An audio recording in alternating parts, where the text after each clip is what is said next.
Good morning, friends, and welcome to Wake Up in the Word. Hey, thanks for joining me on a Thursday. We're going to be in a brand new chapter of the life of Christ, starting in Luke chapter 12 today. So grab a good cup of coffee and join me there. Let me say thank you for those who were praying for Sue last night. Not many of you knew, but some of you did, that she was wrestling with a very difficult infection. We got her to the doctor late yesterday afternoon, and that's why we missed church at Mud Creek last night when I was supposed to speak. But hey, we're tag teaming and swapping, so I'll get back with you another time. But hey, it's a fantastic blessing to say this morning that she's feeling much better after that blood pressure spike she had yesterday, and new antibiotics in her system, and we hope that it's all going to be better from here. But thank you for your prayers and your continued prayers for her as she gets better each and every day. Well, then also we're coming to a great time of celebration this morning, at least a cautious celebration, after hearing of the agreement that's made, a ceasefire agreement between Israel and Hamas. With Donald Trump's inauguration coming Monday, and he had said, "You'd better do something about this, quit stalling," or he literally said all hell might break loose. Well, we're going to be talking about hell this morning, strangely enough, in the passage we're going to look at. And it's amazing how quickly they got to the negotiating table after a ridiculous amount. We're 400 and something days since that original attack. Of those 33 hostages as part of this agreement, 10 are already dead, and the only thing that will be recovered is their bodies in exchange for some other Palestinian prisoners.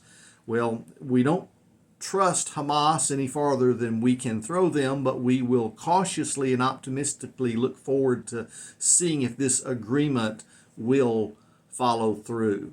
And in the meantime, we're going to get to the 12th chapter of Luke and a brand new chapter of the life of Christ after he's been talking with those religious leaders, the Pharisees primarily, as he was eating at the home of a Pharisee at the end of Luke 11, where he's pointing out the dangers of hypocrisy. Well, he continues this in chapter 12 because as he's on his way to Jerusalem, it tells us this. Watch these words carefully. Meanwhile, a crowd of many thousands came together so that they were trampling one another. So there were so many people who wanted to see Jesus as he's on his way to Jerusalem that they're injuring one another, trying to get to him. My goodness, what a mess. But what an indicator of just how many people recognize who Jesus really is.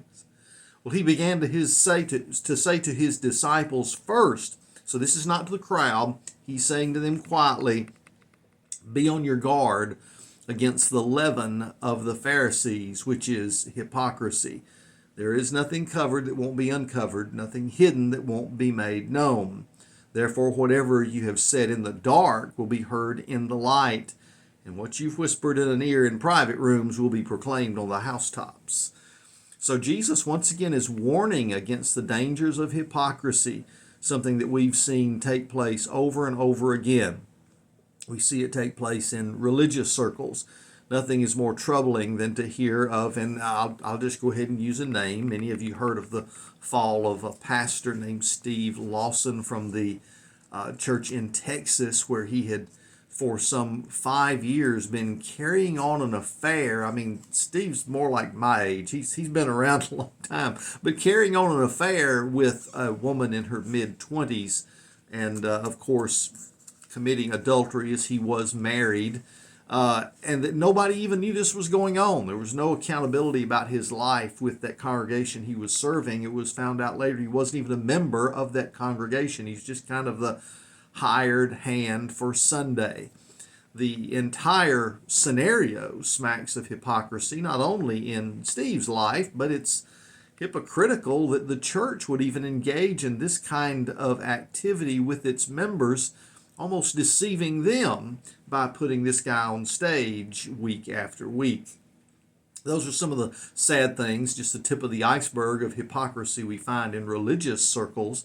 But friends, it's really bigger than that when you look at something very much like what we saw on stage last night, the final address of a sad on his way out president who would dare lecture you about justice and righteousness and the things that are good after he has pardoned some of the most heinous criminals in history, given medals, American medals of freedom to people that are Marxists and America haters, and my goodness, to have pardoned his own son from not only the crimes that have been discovered, but any crimes that might have been discovered that might have happened way back or might ever occur in the future. And let's let him walk away with all the millions that he managed to get because of his treachery. Oh my goodness, this is just the kind of hypocrisy that drives us crazy. And it's what Jesus warns his disciples about.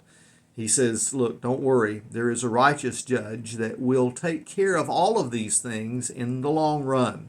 So when it comes to hypocrisy, that's not what you need to be concerned with. You don't need to be concerned with these religious leaders and trying to please them. Instead, I want to give you a new perspective. Watch what I'm about to say to the crowd.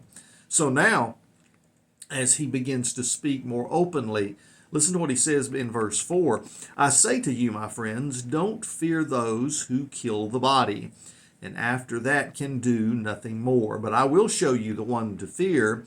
Fear him who has authority to throw people into hell after death. Yes, I say to you, this is the one to fear. Now, what's amazing here is that this reference to hell uses that Greek word Gehenna.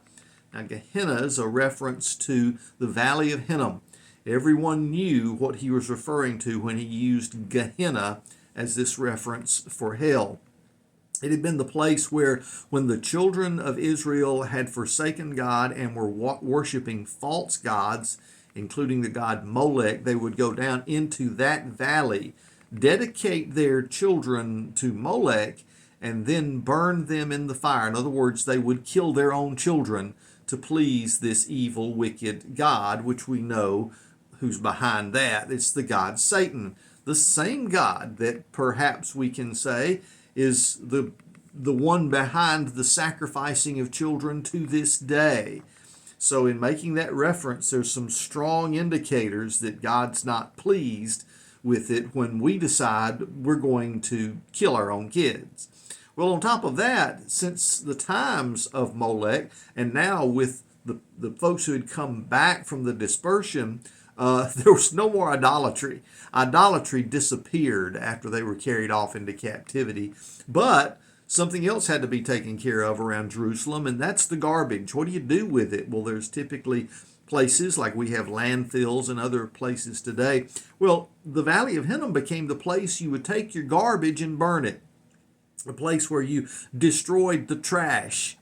So what is Jesus saying? Don't be afraid of these people that are trying to stretch your lives and cause you problems because of their religious hypocrisy. No, I want you to be afraid of the one person you should fear, and in a positive sort of way. You need to fear God because he's the creator, and only he can take you after death and toss you into the garbage heap of eternity, Gehenna or hell.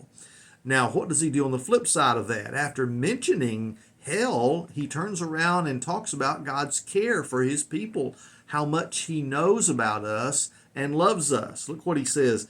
Yes, I say to you, this is the one to fear, speaking of God, because aren't 5 sparrows sold for 2 pennies? Yet not one of them is forgotten in God's sight. Indeed, the hairs of your head are all counted. Don't you be afraid. You are worth more than many sparrows.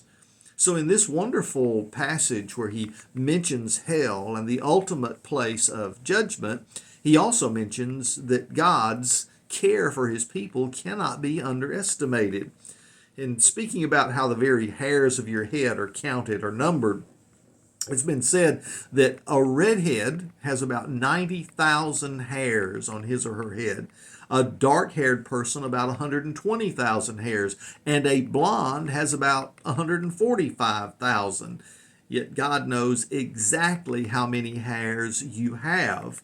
And if he knows that about you, he also knows about all the other important things. Now, I think it's interesting that I've said before, He may know how many hairs are on your head and how many used to be on your head that are now missing. So I think God knows every one of those things. When you think about if you have a problem with hair loss and you get out of the shower and you see hair there, you know what?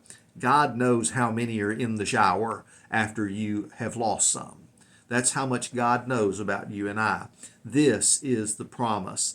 And He said that, look, those who are persecuted or tempted to give over or give in to the feeling that they're worthless and nobody cares for them, yet a loving God in heaven values each and every one of us. He says, you're worth a whole lot more than these sparrows that can be bought two for a penny. It's wonderful to know that you're worth something in God's sight today. Remember that as you face all the little and big challenges of your life right here in January of 2025. And I'll see you right here tomorrow when we wake up in God's Word.